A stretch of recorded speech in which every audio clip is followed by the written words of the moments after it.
नमोस्तु गुरुदेव। उपेक्षा और भेदभाव का प्रतिकार न करने पर घुटन और यदि इनका प्रतिकार करते हैं तो शत्रुता पनपने लगती है, ऐसे में हम क्या करें? देखिए, घुटन और शत्रुता दोनों हमारे लिए हानिकारक है। जहाँ तक उपेक्षा और भेदभाव का सवाल है, यह हमारे हाथ में नहीं है कि कोई हमारी उपेक्षा न करे या कोई हमसे भेदभाव न करे। हाँ, ये हमारे हाथ में है कि हम किसी की उपेक्षा न करें और हम किसी के साथ भेदभाव न करें। हर व्यक्ति को ऐसा करना भी चाहिए। लेकिन यदि कहीं हमारी कोई उपेक्षा करे तो हम अपने आप उससे प्रभावित होकर घुटन महसूस करने की जगह एक बात अपने भीतर विकसित कर ले कि कोई हमारे साथ कितनी भी उपेक्षा क्यों न करे, हम अपने आप को उपेक्षित महसूस न करें। उपेक्षा करें, हम अपने आप को उपेक्षित महसूस न करें। अगर हम अपने आप को उपेक्षित महसूस न करें तो किसी की उपेक्षा से हमें घुटन क्या होगी, और जब घुटन नहीं होगी तो उसके प्रतिकार की ज़रूरत क्या होगी, और जब हम प्रतिकार का भाव ही नहीं रखेंगे तो उसका दमन कैसे होगा, और दमन नहीं करेंगे तो अहंकार कैसे होगा, अहंकार ही नहीं होगा तो शत्रुता कैसे आएगी। तो घुटन और शत्रुता दोनों से बचने का एक रास्ता है। अपने नजरिए को सकारात्मक बनाओ और चीजों से अप्रभावित रहने की कला विकसित करो। कोई मेरी उपेक्षा ना करे, कोई बात नहीं, ये मेरे हाथ में नहीं है, पर मैं उपेक्षित ना हूं, ये मेरे हाथ में है, मुझे वो करना है। दूसरा भेदभाव कर रहा है, करने दो, मैं भेदभाव नहीं करूं।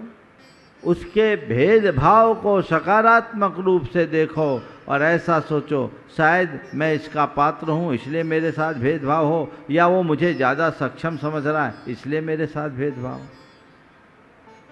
एक परिवार में पिता की मृत्यु हो गई, माँ के हाथ में पूरे परिवार की व्यवस्था। पिता के मृत्यु के बाद लगभग 15 वर्ष तक बड़े भाई ने, बड़े बेटे ने सारी घर की व्यवस्था को बनाया और परिवार को आगे ले जाकर व्यापार कारोबार को बढ़ाया। माँ का रुझान छोटे बेटे और बहू के प्रति ज़्यादा था और माँ हमेशा उनके प्रति ध्यान रखती थी। बड़े बेटे की धर्मपत्नी को ये बात चुभती थी, करते हम हैं, खटते हम हैं, पर पक्ष उनका लिया जाता है, हमसे भेदभाव किया जाता है। पर मैं आपको बताऊं, जब ये बात बड़े बेटे के पास पहुंची तो उसने बहुत ही सकारात्मक रूप से ये बात को लिया और कहा, माँ बिल्कुल ठीक कर रही है, क्योंकि उसे मेरी क्षमताओं पर भरोसा है। उसे पता है मेरे पास कुछ भी नहीं होगा तो मैं खड़ा हो जाऊंगा, पर मेरे छोटे भाई को हमेशा आलम्बन की ज़रूरत है, और जो बड़े होते हैं वो कमज़ोर का साथ देते हैं, मजबूत का नहीं। इसलिए मैं माँ का आभार मानता हूँ कि उसने मुझे ऐसे संस्कार दिए कि मैं मजबूत हो गया। ये कोई किस्सा नहीं है, आप लोगों के बीच के ही व्यक्ति की घटना है। तो क्या ऐसा सकारात्मक रुख नहीं अपनाया जा सकता? हो सकता है कि नहीं? अरे मेरे साथ भेदभाव हो रहा है, मेरे साथ अन्याय हो रहा है, मेरी उपेक्षा, सुलगाने वाले लोग भी बहुत मिलते हैं, हवा देते रहते हैं। नहीं, कोई कितना भी सुलगाने की कोशिश करे, हमें उनकी बातों में नहीं आना। और कुछ लोग हैं जो बड़ों की कृपा को अधिकार मान लेते हैं। जीवन में ऐसा कभी मत करना। अगर तुम्हें बड़ों के द्वारा भेदभाव दिखे और तुम्हें उससे तकलीफ होने लगे तो ये बहुत बड़ी नादानी है। बड़ों की कृपा पर हमारा अधिकार नहीं होता, वह उनकी करुणा है। जो कर दे वही मेरे लिए पर्याप्त।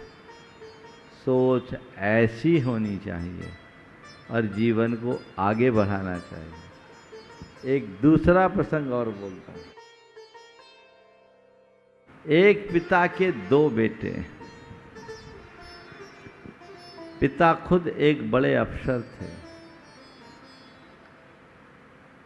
बड़ा बेटा बड़े धार्मिक थे, पर उन्होंने शादी माँ बाप की सम्मति के बिना आपस की रजामंदी से की। रजामंदी से ये कि लड़का धार्मिक था, उसने एक धार्मिक लड़की के साथ शादी की और माँ बाप चाहते थे कोई बड़े घराने में पैसे वाले के घर की लड़की से संबंध करे, तो वो नहीं हुआ।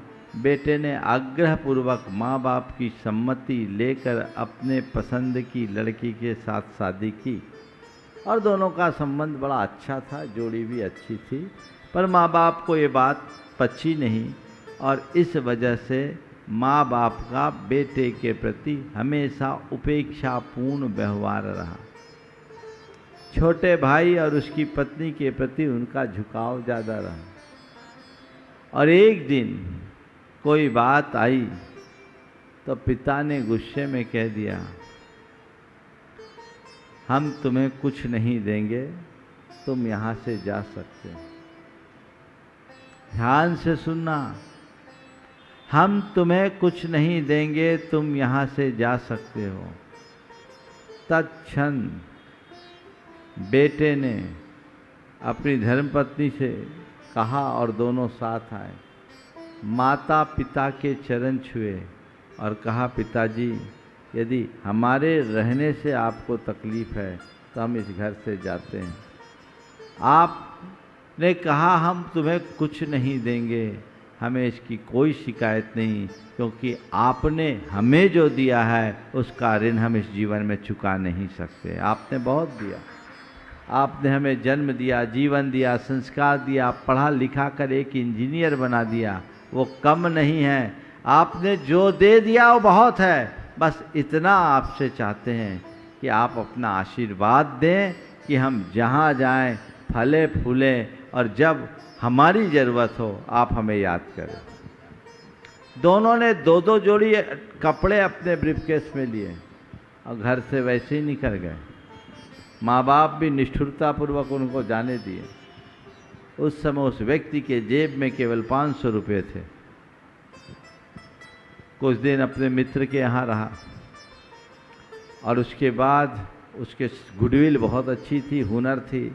उसके दोस्तों और परिचितों ने मिलकर उसको साथ दिया और उसने फिर एक कंपनी बनाई और रियल इस्टेट में एक ऐसा कारोबार खड़ा किया जो आज अरबपति व्यक्तियों की श्रेणी में है। 2002 से 2007 के बीच में जो 4 और 7 के बीच में बूम आया था ना, विस्तार पाया। हजार फ्लैट के अपार्टमेंट्स के प्रोजेक्ट वो व्यक्ति कर रहे। तो ये सोच का अंतर है। उसने ये नहीं कहा कि हमारे साथ भेदभाव हुआ, उसने ये नहीं कहा कि मेरे साथ पक्षपात। और दूसरी बात, माँ बाप जिसके कहने पर उसके साथ गए थे, अंततः आखिर में माँ बाप को भी वही साथ दे रहा है और उन्हीं के साथ रहे। ये सोच का अंतर। तो ये जो सवाल आया है इस पर विचार करना चाहिए और जीवन में सकारात्मकता को बढ़ाने की पूरी कोशिश करनी चाहिए। नमोस्तु गुरुदेव। गुरुओं के बिहार में यदि बारिश हो तो हम छाता ले सकते हैं, लेकिन यदि पैरों में छाले पड़ जाएं तो हम श्रावकों को क्या करना चाहिए? देखिए, छाता गुरु नहीं लेते, छाता आप लगाते हैं। बारिश की चिंता देखकर आप छाता लगा देते हैं। छालों की चिंता करके सड़कें ठीक कर लो, या आप कर सकते हैं। तुम्हारे पास ऐसी व्यवस्था हो, सड़क ठीक कर लो, तो गुरुओं को कोई मनाही नहीं। और सड़क ठीक कर नहीं सकते तो छाले पड़ जाने के बाद थोड़े सेवा कर लो, जो बन सके वो करो। पर ये सब कर्म काटने का निमित्त है। शायद इसीलिए तीर्थंकरों के लिए कमल की रचना हो जाती है, फूल बिछते हैं और भगवान भी उससे 4 अंगुल ऊपर चलते हैं। नमोस्तु गुरुदेव। आज बच्चे घी की अपेक्षा मक्खन को ज्यादा अच्छा मानते हैं। गुरुदेव उन्हें कैसे समझाएं कि मक्खन अभक्ष्य है? उनको बताओ कि मक्खन से उचित घी है। मक्खन में समूर्छन जीव उत्पन्न हो जाते हैं। अंतर्मुहूर्त से अधिक का मक्खन हमें प्रयोग में नहीं लेना चाहिए। ये 4 महाविकृति हैं, मद्य, मांस, मधु और मक्खन। इनका त्याग करें। ये बाहर के लोगों की बात भारत में आ गई, जो कभी घी खाए नहीं, घी पचाए नहीं। हमारे यहाँ तो घी की संस्कृति है और ये भी कहा गया कि कर्जा लेकर के भी घी पिया जाए। तो ये कहने वाले लोग भी हमारे देश में रहे हैं, इसलिए उस वास्तविकता को बच्चों को समझाना चाहिए और उन्हें घी के उपयोगिता को बताना चाहिए ताकि वो उसको ठीक से प्रयोग में ले सकें। नमोस्तु गुरुदेव। जन्म के साथ हमें जीव तो मिल जाती है, लेकिन उसका सदुपयोग करने की कला जीवन भर नहीं मिल पाती। ऐसा क्यों? यही तो मुश्किल है।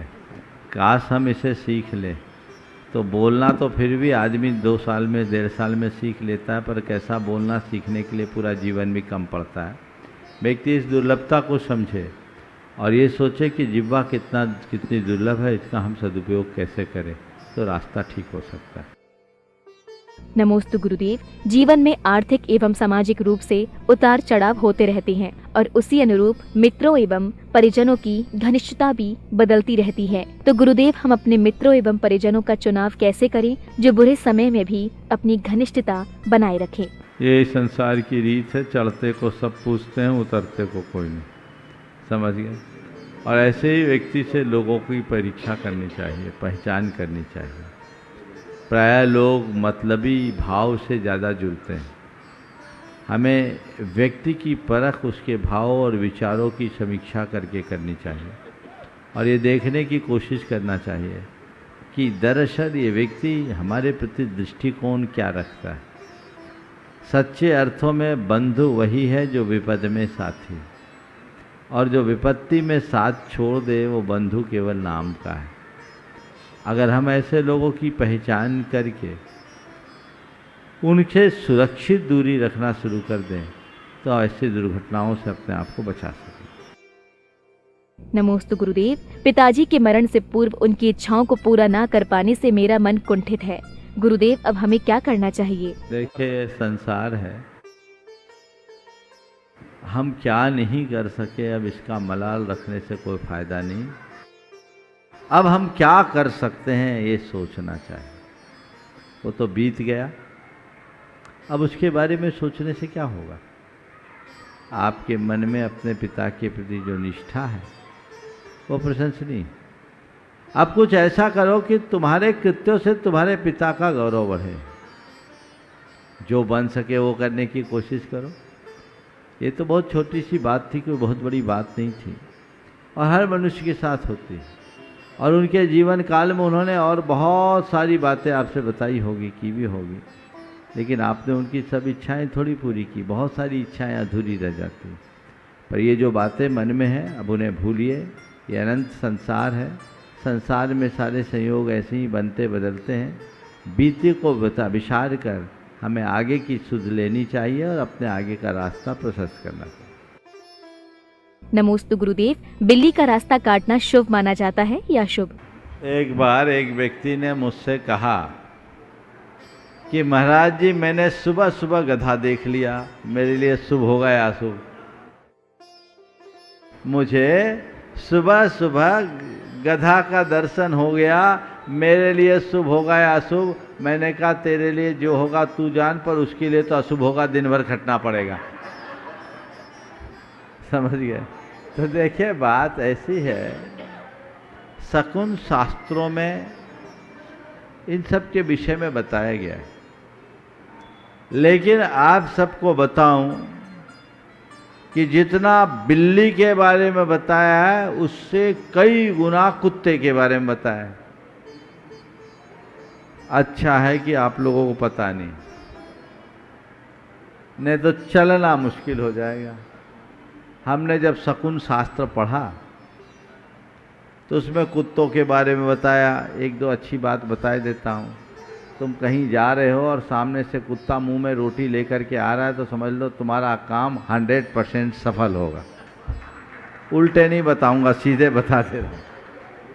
अब उसमें बताया कुत्ता आपको दिख गया, कान खुजा रहा है तो दायां कान खुजा रहा है तो बायां कान खुजा रहा है तो और कर्म कर रहा है तो लड़ रहा है तो मिट्टी खोद रहा है तो शरीर धुल रहा है तो सिर ऊपर किया हुआ है, तो इतने सारे हैं जो अक्सर मिलते हैं, तो तुम चल ही नहीं पाओगे। फिर शकुन शास्त्र में एक विशेष बात कही कि यदि आप कोई कार्य करते हो, अपशकुन होता है, भगवान का नाम ले लो, समय को निकाल दो, कुछ 8 उच्छ्वास के लिए रुक जाओ।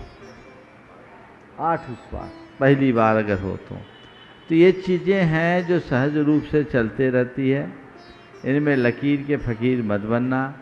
अचानक ब्रेक लगाने पर तो जो होना है वो पहले ही हो जाएगा, इसलिए थोड़ा हिसाब से चलना चाहिए। अपनी गति पर भी नियंत्रण रखना चाहिए और मति पर भी नियंत्रण रखना चाहिए, तभी आप आगे बढ़ पाएंगे। नमोस्तु गुरुदेव। पंचकल्याणक में महायज्ञ नायक की क्या भूमिका होती है? आप सब ने बहुत अच्छी बात की है। पंचकल्याणक होता है, समाज के लोगों में बड़ा उत्साह होता है और उसमें अपनी सहभागिता देने के लिए सभी लोग बढ़ चढ़ करके हिस्सा भी लेते हैं। लेकिन ये बहुत अच्छी बात है कि मुझे जो दायित्व मिला है या जो सौभाग्य मुझे मिला है, उसमें मेरी भूमिका क्या है। तो कोई भी बड़ा अनुष्ठान होता है तो उसका कोई नायक होना चाहिए कि नहीं? उसी का नाम है महायज्ञ नायक। समझ गए? ये पंचकल्याणक कोई साधारण अनुष्ठान नहीं है, एक महायज्ञ है। और उस महायज्ञ के नायक के रूप में आपको सहभागिता देने का सौभाग्य मिला। तो बस ये सोचो कि इस महानुष्ठान की जितनी भी आहुतियाँ हैं उसमें मेरी बढ़ चढ़ कर के भागीदारी हो और इस महायज्ञ नायक के साथ मेरे भीतर भी यज्ञ हो जाए और मैं अपने जीवन को कृतार्थ और सार्थक कर सकूं, ये पुरुषार्थ करो। इसका प्रभाव यदि पूर्ण अंतर मन से जुड़कर आप काम करोगे तो खुद अपने भीतर घटित होता हुआ महसूस करो।